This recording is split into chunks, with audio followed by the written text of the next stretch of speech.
Ano ang dapat mong paniwalaan para lalong maghirap sa buhay? O ito, hangarin natin ang perang mabilis kitain. Or in other words, let's us pursue easy money.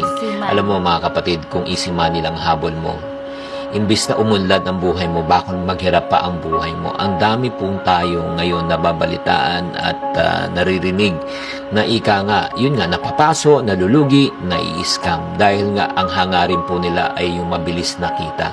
In reality, ito po ang katotohanan. Ang pera po ay pinagpapaguran. Walang easy money. Kung may nag-aalok man sa inyo ng easy money, mag-isip-isip po kayo muli. Diba? Ang tinatawag nating easy money, easy come, easy go. Diba? Sa totoo lang, sa taon na binilang ko, kung ang pera ay madaling kitain at wala kang ginagawa at kikita ka ng pera, magduda ka na. And especially when it comes to investment po, tatandaan nyo, the higher the interest, the higher the risk. At mag-ingat po kayo pag may nagsasabi po, garantisado. Garantisado nakikita ka. Alam mo, baliktarin mo, pag may narinig ka ng garantisado nakikita, garantisado na mawawala ang pinagpaguro mong pera. Garantisado na ika nga malulugi ka. Garantisado na mai-scam ka.